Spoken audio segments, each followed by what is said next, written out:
cette ère, tu feras en sorte que tous pratiquent sa vérité, que tous vivent sa parole, ils l'aiment sincèrement. La parole de Dieu est la base de leur vie. Tous ont un cœur qui... Au nom du Père et du Fils et du Saint-Esprit. Amen. Que Dieu notre Père et Jésus-Christ notre Seigneur vous donnent la grâce et la paix. Béni soit Dieu maintenant et toujours. Yéen mbokki chrétien yi ak yéen am di jàmm yi ñuy déglu mbaa di ñu seetaan ci réseau Facebook Sedicom, service diocésain de la communication. maa ngi leen di nuyu. Na jàmm Yàlla wàcc ci yéen, na jàmm Yàlla wàcc ci seen njaboot. ñu ngi tey talaata ci fukkeel ak ñeneentu ayubés u jàngu bi. jaare ko ci téere yu sell yi ñu jàngu bi suñu ndey jagleel tey. ñu tibe leen ci téere yonent bi Osée ak l'évangile Matthieu mu sell mi. mën nañ ci jëlee tey ñaari jéemantale. bu jëkk ba ñu gën a déggal Yàlla jiital ko ci suñu dund aste topp suñu bëgg-bëgg suñu ité bopp yu ñuy soreel ak moom. ñaareel ba ñu ñaan ndax toolu borom bi di suñu àdduna si tey mën a am ay góobkat yu sakkan, góobkat yu sawar, góobkat yu fees ak coofeel ak yërmande Yàlla ni Krista bi. Nan leen ñaan. Pour ceux qui t'aiment, Seigneur, tu as préparé des biens que l'œil ne peut voir. Répands en nos cœurs la ferveur de ta charité, afin que t'aimant en toutes choses, et par-dessus tout, nous obtenions de toi l'héritage promis qui surpasse tout désir. Par Jésus-Christ, ton Fils, notre Seigneur et notre Dieu, qui règne avec toi et le Saint-Esprit, maintenant et pour les siècles des siècles. Amen. En cette ère, tu feras en sorte que tous pratiquent sa vérité, que tous vivent sa parole. Lecture du livre d'Osée. Ainsi parle le Seigneur. Les fils d'Israël ont établi des rois sans me consulter.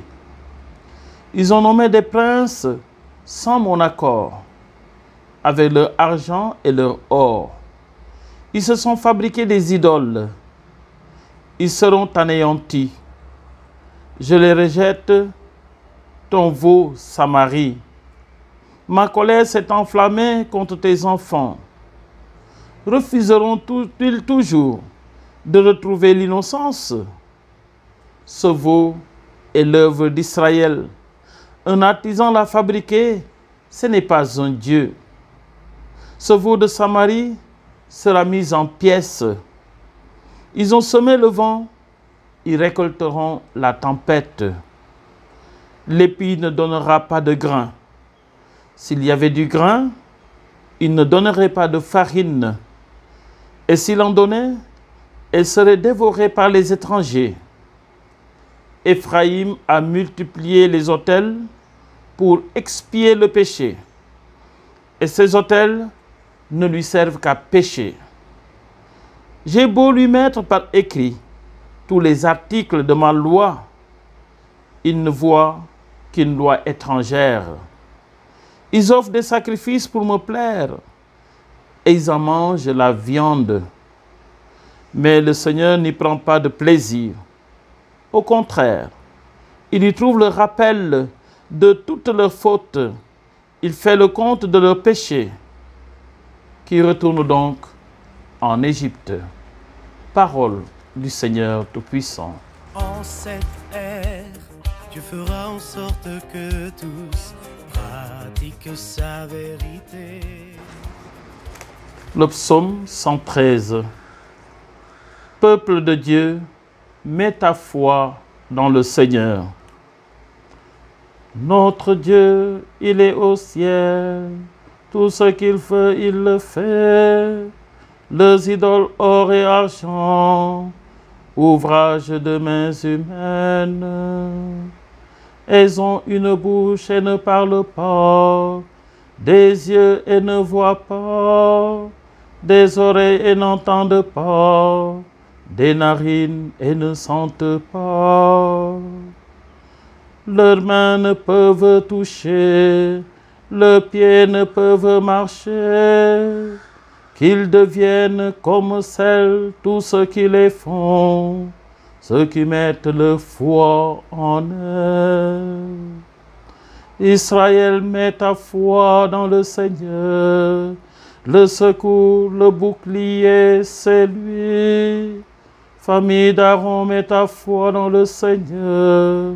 Le secours, le bouclier, c'est lui.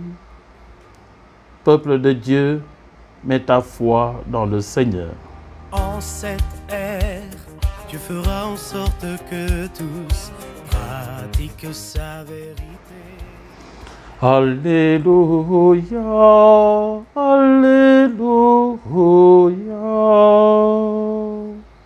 Je suis le bon pasteur. Je connais mes brebis et mes brebis me connaissent. Alléluia, Alléluia. Le Seigneur soit avec vous. Évangile de Jésus-Christ selon saint Matthieu. Gloire à toi, Seigneur. En ce temps-là, voici qu'on présenta à Jésus un possédé qui était sourd-muet. Lorsque le démon eut été expulsé, le sourd-muet se mit à parler. Les foules, dans l'admiration, et elles disaient, « Jamais rien de pareil ne s'est vu en Israël. » Mais les pharisiens disaient, « C'est par le chef des démons qu'il expulse les démons. » Jésus parcourait toutes les villes et tous les villages, enseignant dans leurs synagogues, proclamant l'évangile du royaume et guérissait toute maladie et toute infirmité. Voyant les foules, Jésus fut saisi de compassion envers elles, parce qu'elles étaient désemparées et abattues comme des brebis sans berger. Il dit alors à ses disciples, « La moisson est abondante, mais les ouvriers sont peu nombreux. Priez donc le maître de la moisson d'envoyer des ouvriers pour sa moisson. » Cette parole, c'est le message de la foi que nous proclamons. En cette ère, Dieu fera en sorte que tous pratiquent sa vérité, que tous vivent sa... Chers frères et sœurs, qui nous suivez sur le réseau Facebook de Cédicom. Bien-aimés du Seigneur, dans la présentation générale du livre d'Osée, dont nous venons d'entendre un extrait, nous pouvons relever, selon sa structure, que la deuxième partie de ce livre, qui va du chapitre 4 au chapitre 14, est consacrée aux reproches de Dieu que Dieu faisait à Israël et l'annonce de châtiment. Dans l'extrait de ce jour, nous pouvons noter 3 reproches du Seigneur à l'égard de son peuple. D'abord, le choix délibéré de leur roi, et princes sans consultation de Dieu. L'histoire a montré que les rois étaient élus par Dieu lui-même, puisque à travers le règne du roi, c'est la royauté divine qui s'établit sur le peuple. Les exemples de Saül dans 1 Samuel chapitre 10 verset 17, de David dans 2 Samuel chapitre 2 verset 1 et Salomon dans 1 Roi chapitre 1 verset 28 peuvent nous édifier. Du coup, en choisissant délibérément le roi, le peuple se démarque de Dieu et le rejette. Ensuite, la fabrication et l'adoration d'idoles. C'est l'éternel péché d'Israël contre Dieu et c'est le péché que le Créateur déteste le plus. Le remplacer, lui ravir la place qui lui revient ou s'accrocher à autre chose que lui. Rappelons-nous l'épisode du veau d'or dans le livre L'Exode au chapitre 32. Enfin, la désobéissance. Ils ne suivent plus la loi du Seigneur. Ils ont abandonné la loi du Seigneur pour se faire leur propre roi. Le peuple a volontairement préféré passer dans les oubliettes le chemin Israël, le credo d'Israël que nous pouvons lire dans le livre du Deutéronome au chapitre 6 à partir du verset 4. Écoute Israël, l'Éternel notre Dieu est l'unique. Tu aimeras l'Éternel ton Dieu de tout ton cœur, de toute ton âme. Et ces commandements que je te donne aujourd'hui seront dans ton cœur. Ces trois reproches, frères et sœurs, dans leur véritable appréhension, convergent vers une seule réalité, le rejet de Dieu, le principal péché d'Israël contre son Créateur. À la lumière de ce texte, nous pouvons nous poser ces questions. N'y a-t-il rien dans ma vie qui remplace Dieu, mon Créateur, l'alpha et l'oméga? Est-ce que mon travail, ma famille, mes relations, mes richesses ne prennent pas à petits coups la place de mon Dieu? Un petit temps de silence pour un examen de conscience nous aiderait à mieux les détecter. Leur simple détection reste insuffisante. Cela doit nécessairement conduire à une profession de foi qui consisterait à réitérer sa foi en Dieu, le seul, l'unique, comme le psalmiste nous y invite. Peuple de Dieu, mets ta foi dans le Seigneur. Le secours, le bouclier, c'est lui. Dans l'évangile que nous venons d'entendre, Jésus a pitié des foules parce que les gens y ressemblent à des brebis sans berger. Ce que Jésus éprouve ici est bien plus qu'une simple pitié condescendante. Littéralement, il est ému jusqu'aux entrailles, expression qui, dans l'Ancien Testament, n'est appliquée qu'à Dieu lui-même. En Jésus, c'est donc le cœur même de Dieu qui se penche sur la misère de chacun de ses enfants. Jésus est le bon pasteur, l'unique pasteur de son peuple, qui vient chercher dans ses égarements, au milieu des ronces du péché, pour le conduire vers les pâturages de la vie éternelle.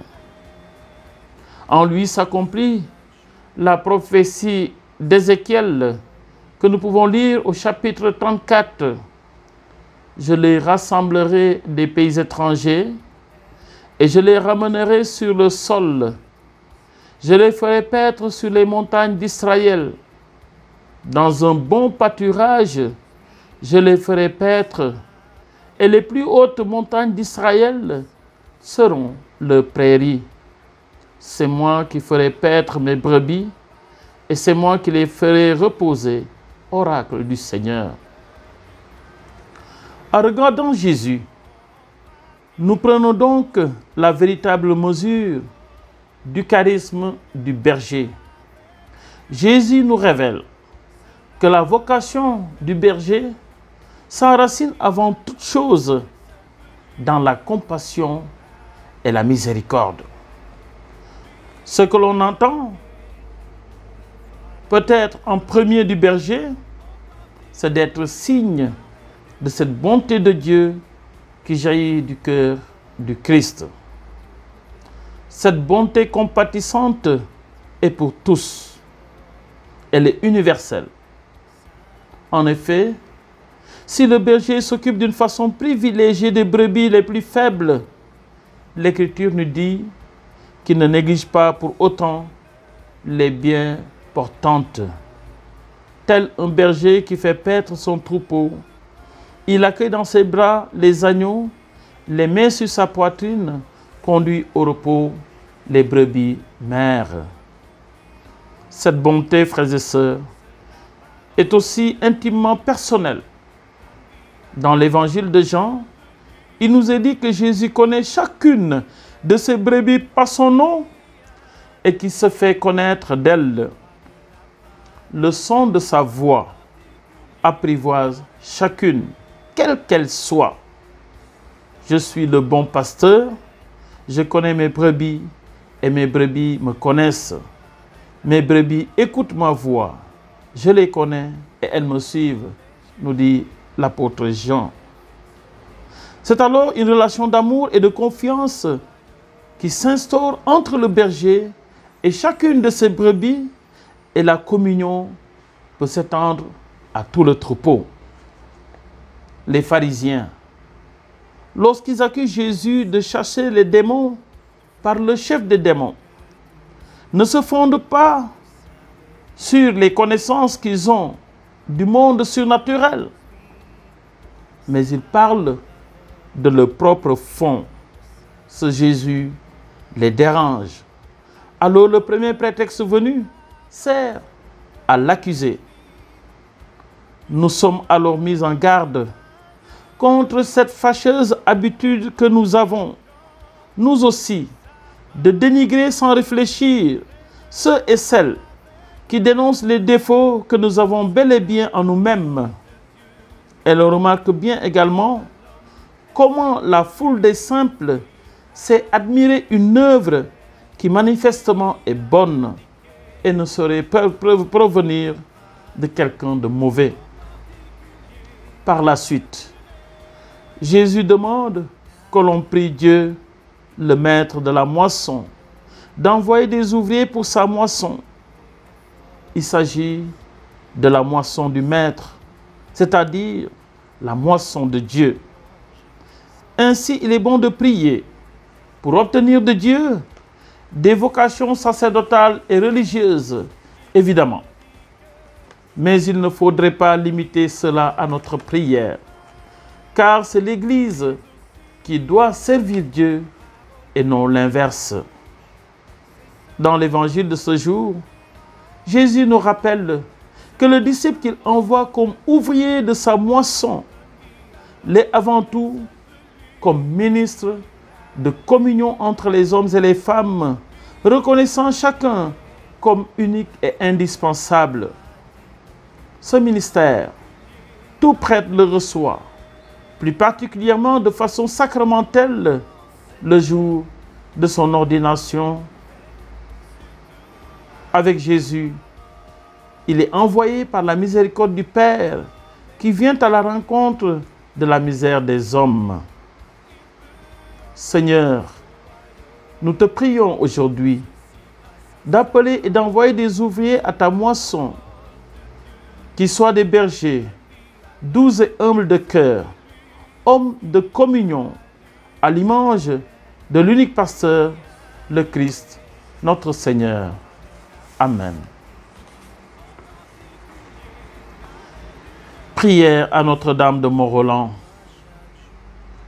Vierge glorieuse, Notre-Dame de Mont-Roland, tu as choisi cette colline depuis plus d'un siècle pour y être honorée d'un culte spécial. Jette ton regard sur cette terre, sur notre pays et sur le monde entier. Par ton intercession et par la bonté de ton Fils Jésus-Christ notre Seigneur, ceux et celles qui ont imploré votre assistance ont trouvé grâce, réconfort et consolation. Tu as fait revenir en eux la joie et la fête comme aux noces de Cana en Galilée. En ce moment où l'humanité entière subit la pandémie du coronavirus, nous levons les yeux vers toi. Nous avons besoin de ton aide maternelle. Au pied de la croix de ton Fils Jésus, tu as partagé sa douleur. Intercède maintenant pour nous auprès de Dieu notre Père, pour la cessation de ce fléau, la guérison de tous les malades, la protection du personnel sanitaire, la consolation aux familles endeuillées et le salut de tous ceux qui y ont perdu la vie. Ô Notre-Dame de Mont-Roland, par ton intercession, que triomphe la foi sur la peur, la solidarité sur l'égoïsme et la vie sur la mort. Sous votre protection, nous venons nous réfugier, Sainte Mère de Dieu. Ne rejetez pas les prières que nous vous adressons dans nos besoins, mais délivrez-nous de tous les dangers, Vierge glorieuse et bénie. Amen. Et que Dieu Tout-Puissant vous bénisse, le Père, le Fils et le Saint-Esprit. Amen. Sans elle, vous ne trouverez pas la voie.